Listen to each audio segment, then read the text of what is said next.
Hi everyone, and welcome to the Gizmo Breaker Gaming channel. My name's Oscar, and I'll be your Gizmo Breaker today. Today we're going to be breaking the camera upgrade, specifically my camera upgrade from the Canon M50 to the Sony A7 IV, and why I decided to go that route. Let's get broke.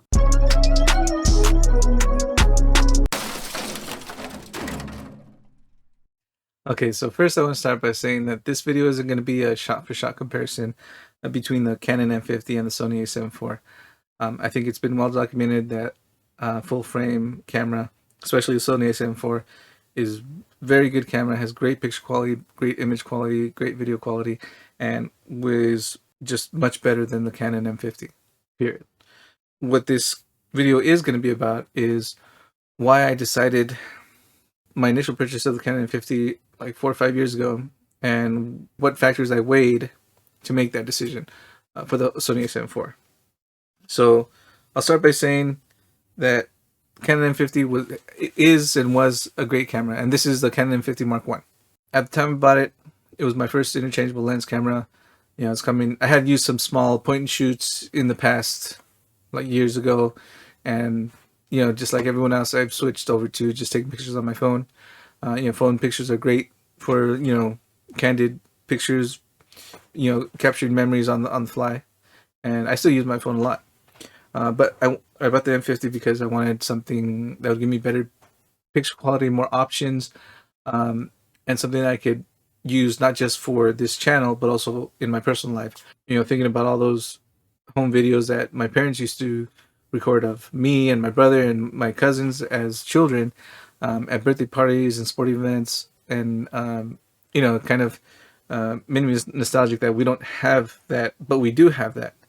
And so that's why I decided on that, because I can also use it to take pictures, use it for home videos as well as videos for this channel. To summarize, the reason I bought it is because it's an all-round, well-rounded camera. At the time I bought it, it wasn't too expensive, especially being my first interchangeable lens camera system, and it was compact. At the time, the FM lens mount was going strong.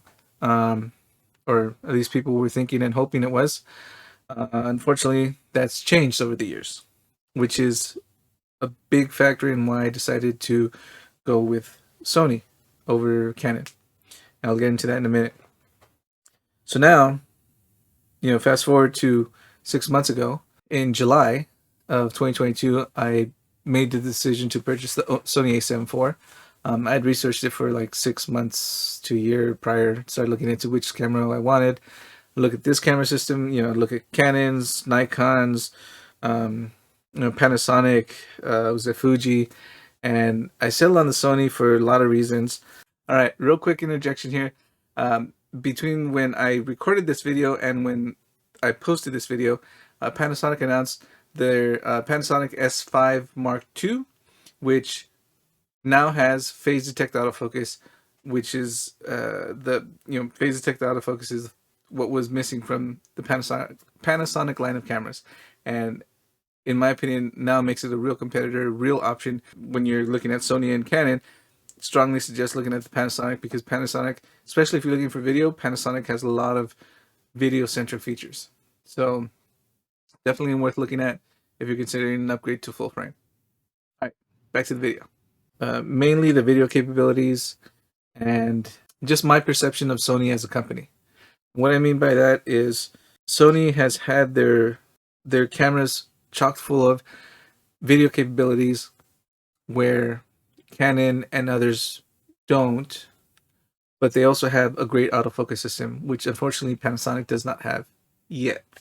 At the time I bought the Sony, it was a camera that was well-rounded and had robust video capabilities such as 10-bit 422. It has 4K 60 with autofocus. The Canon M50 Mark I, you lose autofocus in 4K 30 max. Even though the Sony A7 IV has a crop in 4K 60, I'm fine with that. If I ever need anything to capture anything fast moving, I can switch down to 1080p 120. And that's what I mean. Like, even the Canon R6, which was what I was considering from the Canon side, which was in my price range, comparable to the Sony A7 IV, was still limited on video capabilities.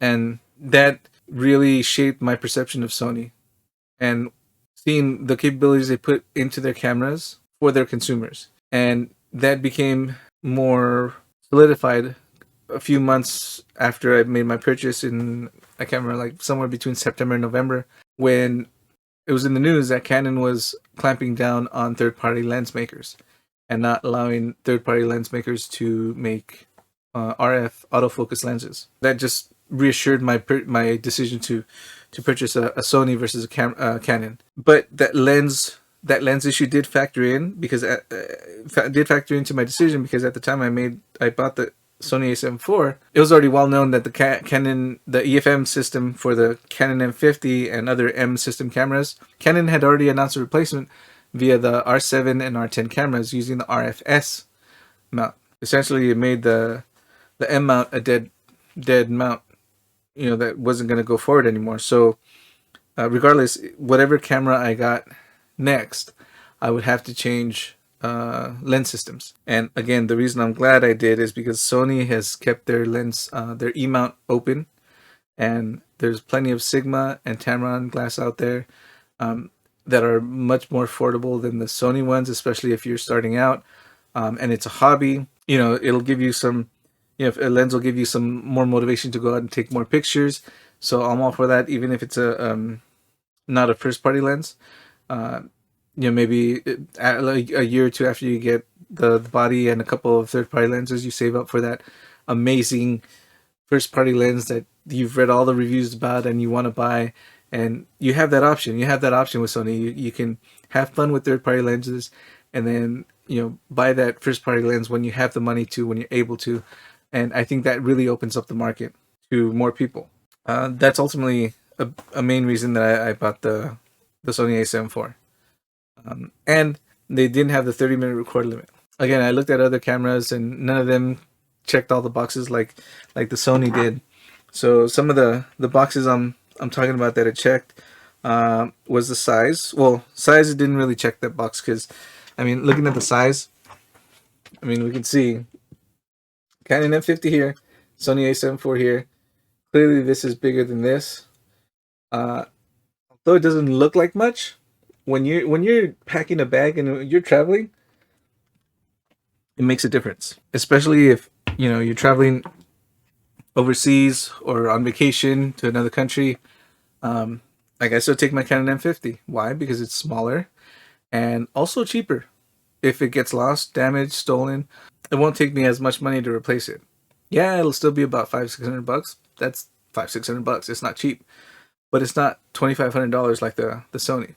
Plus lens, another $500 to $1,000. So yeah, I still use a Canon, but on road trips, domestic trips, or have more space and I'm more comfortable taking the larger camera, or even for birthday parties, local events here, my son's soccer games or whatever. Yeah, I'll take the Sony for sure. Yeah, the Canon I still use, still a decent camera. It's not to say it's a bad camera, still takes good pictures, good video. The other thing I took into consideration was video capability. I've already mentioned that. Sony, the A7 IV clearly beats out the Canon M50 by a large margin.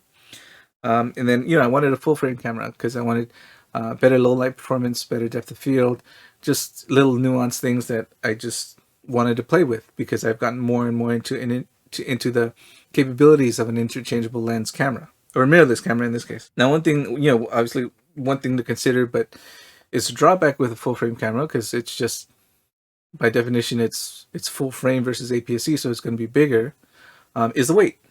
The Sony A7 IV is heavier than the Canon M50, but not just the body, the lenses are as well. Full frame take much bigger lenses. This is the largest native lens I have for the Canon M50, and this is like an average size lens for the full frame camera. I could probably get something smaller, but still, like, yeah, native lenses. This can go bigger if I use the adapter, but then that kind of defeats the purpose of having a small system. In which case, just get a full frame camera, right? The next thing I considered was the lens selection. So Sony had been around at the time I bought it. I'm sorry, the Sony E-mount had been around for quite a few years. So there's plenty of lenses out. Canon, on the other hand, had just, even before announcing that they weren't allowing third-party lens makers to make RF lenses, they didn't have as many options because it's a newer mount. So there hasn't been as much time in R&D and production for the RF mount as there's been for the E mount. So Sony got a win for that. The lens size, again, I just covered that. It's part of the weight. Lenses are going to be bigger, heavier, add to the overall weight of the camera. So obviously the Canon won out on that. It's more compact. But the depth of field, as I mentioned, the low light performance were other factors I took into consideration when deciding on a full frame. And also decided on a full frame over an APS-C camera because I just wanted that extra capabilities to how, to be able to play with and experiment with, just see what I could do.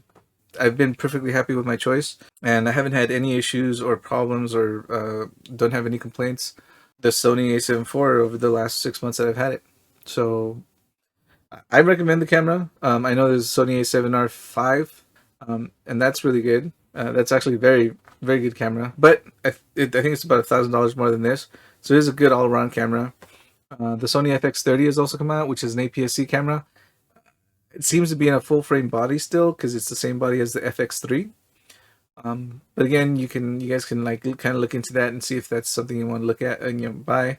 But that also brings up another good point about the Sony system, is I have the option to buy an APS-C camera, Sony APS-C camera, and use the same lenses down on that. Granted, it won't be as small, but I already have some lenses that I can use right off the bat, and I can just buy the body without having to buy the kit lens. That's definitely a plus. They have a pretty good selection of cameras, and as well as lenses. They complement each other. If eventually you want to get something, an APS-C camera down the line, chances are they're still going to keep the E-mount, and you'll already have one or two lenses you can use, albeit not the smallest. Though you can buy a smaller APS-C lens later if you want, but you have something to get started with at the beginning if you want to set up a second camera, and you have like 2 or 3 lenses for the Sony already. So yeah, hope you guys like this video. I hope it helped you guys kind of guide your decision on what camera you want to buy. Again, my factors and things I took into consideration are going to be different than yours. Maybe more than likely it'll align with some of yours, but also more than likely it won't. Again, I just hope this video helps guide you guys to make your a purchase you guys will be happy with. If you guys like the video, like and subscribe, and I will see you guys in the next video. All right, thanks.